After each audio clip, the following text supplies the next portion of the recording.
आज हम स्टार्ट करेंगे ऑपरेटिंग सिस्टम के नेक्स्ट टॉपिक पे, जो कि है प्रोसेस शेड्यूलिंग।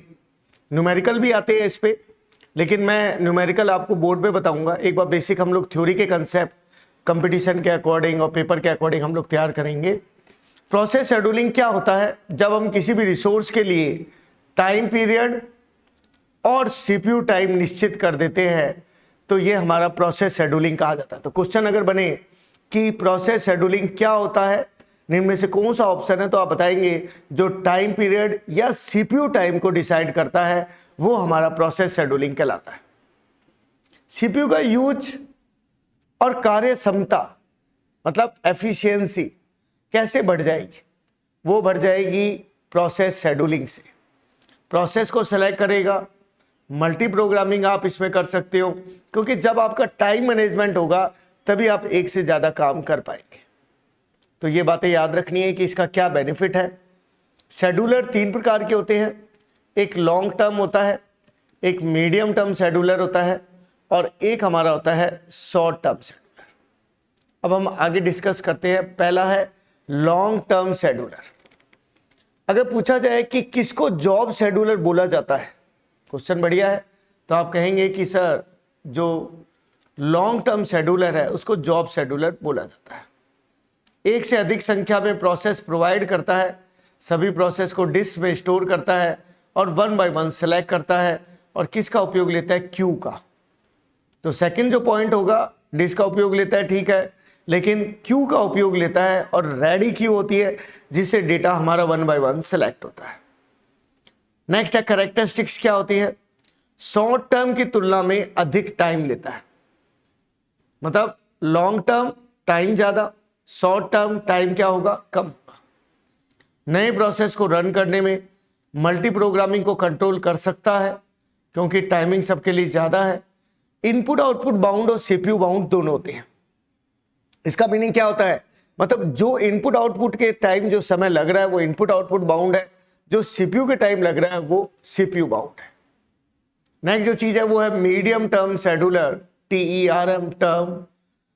किसी भी जॉब को इनपुट आउटपुट ऑपरेशन की आवश्यकता पड़ती है और उस प्रोसेस या जॉब को अगर सस्पेंड कर दिया जाए तब हम क्या करते हैं? उसे मेन मेमोरी से हार्ड डिस्क पे भेज देते हैं।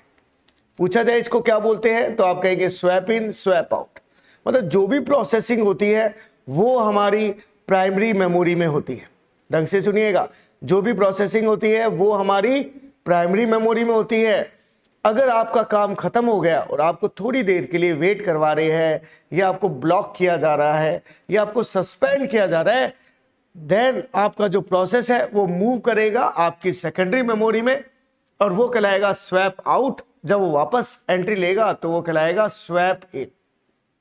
ये आपने क्या पढ़ा? Medium term. नेक्स्ट है शॉर्ट टर्म शेड्यूलर। क्या होता है? उसको बोलते हैं जॉब शेड्यूलर, इसको बोलते हैं सीपीयू शेड्यूलर। ऑप्शन एमसीक्यू दिया हुआ है, निम्न से कौन सा सीपीयू शेड्यूलर है? तो आप कहेंगे शॉर्ट टर्म शेड्यूलर है। टाइमिंग किस में दिया जाता है निम्न में से ऑप्शन? तो आप कहेंगे मिली सेकेंड में टाइम दिया जाता है। और जब टाइमिंग मिली सेकेंड में होता है तो उसकी स्पीड क्या होती है? फास्ट होती है। और प्रोसेस को सीपीयू टाइम एलोकेट होता है, वो किससे होता है? रेडी क्यू से होता है। तो बेसिक सी चीजें हमने पढ़ी है, लॉन्ग टर्म, मीडियम टर्म और शॉर्ट टर्म। नेक्स्ट जो टॉपिक है उसके बारे में हम डिस्कस करते हैं, कंटेक्स्ट स्विच। अगर टॉपिक पूछा जाए कि कंटेक्स्ट स्विच क्या है, भाई मैं आपको कह रहा हूं कि बहुत सारे प्रोग्राम चल रहे हैं, बहुत सारे सॉफ्टवेयर चल रहे हैं, कब कौन सा प्रोसेस चलेगा, कौन सा मूव करेगा, कब किसका नंबर आएगा, ये कहलाता है कंटेक्स्ट स्विच। मतलब उसके स्टेटस की जानकारी जो है वो आप स्टोर करके रखते हैं। कंटेक्स्ट स्विच के अनुसार किसी भी प्रोसेस को रीलोड और क्या किया जाता है? एग्जीक्यूट किया जाता है। मल्टीटास्किंग ऑपरेटिंग सिस्टम का एक भाग है, मतलब कई टास्क इसमें किए जा सकते हैं। 3 ट्रिगर होते हैं इसके अंदर।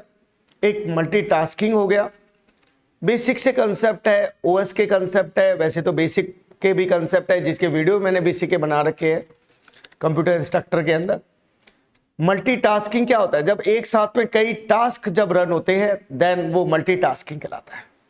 सिंपल सी बात है, टास्क मतलब कार्य हो गए उसके, तो जो प्रोसेस वर्क करेगा, स्वैप आउट होगा, स्वैप इन होगा, जो मैं अभी आपको बता ही रहा था, जिसका नंबर आएगा वो प्रोसेस लोड होगा।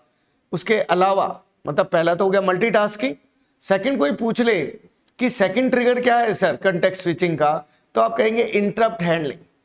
इंटरप्ट क्या होता है? कंप्यूटर आर्किटेक्चर में आपने सुना होगा, इंटरप्ट हैंडलिंग होता है कि जब आपका कोई प्रोसेस चल रहा है और उसको अगर छोड़ के आप कोई दूसरे काम में लग जाते हैं, या आप उस प्रोसेस को प्रायोरिटी के अनुसार या किसी और कारण से आप उसको छोड़ देते हैं, तो वो इंटरप्ट होता है। एक क्लास, रेगुलर क्लास चल रही है और बीच में किसी स्टूडेंट ने हाथ खड़ा कर दिया, बोल गया, तो वो भी एक अपने आप में इंटरप्ट है। मतलब उसका काम छोड़ के हम अगर उसकी प्रायोरिटी है तो हम उसके ऊपर प्रोसेस पे ध्यान देते हैं। तो इंटरप्ट कितने प्रकार के होते हैं वो तो हम कंप्यूटर आर्किटेक्चर में डिस्कस करेंगे, चाहे हार्डवेयर है, सॉफ्टवेयर है, जो भी है। इंटरप्ट हैंडलिंग का मतलब होता है हार्डवेयर इंटरप्ट के कारण जो ऑटोमेटिक जो हमारी स्विचिंग जो होती है उसको हम लोग कंटेक्स्ट स्विच कहते हैं। मतलब करंट कंटेंट को छोड़ के इंटरप्ट को हैंडल करना। दो प्रकार के मोड होते हैं, जस्ट पिछले वीडियो मैंने आपको बताया था, एक यूजर मोड होता है और एक कर्नल मोड होता है। ढंग से सुनेंगे वीडियो को, ढंग से रिपीट करेंगे तो मैटर अपने आप याद हो जाएगा, आपको अलग से रटने की जरूरत नहीं है। ये एक टेक्निकल सब्जेक्ट है, ये नहीं होता कि थ्योरी है तो हम लोग उसको याद कर लेंगे। यूजर और कर्नल के बीच में जो स्विचिंग करता है वो यूजर और कर्नल मोड हुआ। इसका मतलब तीन तरीके हो गए। पहला मल्टीटास्किंग, भाई कई टास्क चल रहे हैं, मूव करना पड़ेगा, कंटेक्स्ट स्विचिंग हो गया। दूसरा इंटरप्ट हैंडलिंग, कोई प्रोसेस चल रहा है, बीच में इंटरप्ट आया, उसको छोड़ के दूसरे काम में लग गया। तीसरा यूजर मोड या कर्नल मोड, उसके ऊपर हम लोग ध्यान दे रहे हैं। तो ये तीन तरीके हो गए। नेक्स्ट चीज टाइप्स ऑफ ऑपरेटिंग सिस्टम। अब इसके बारे में हम लोग डिस्कस करते हैं।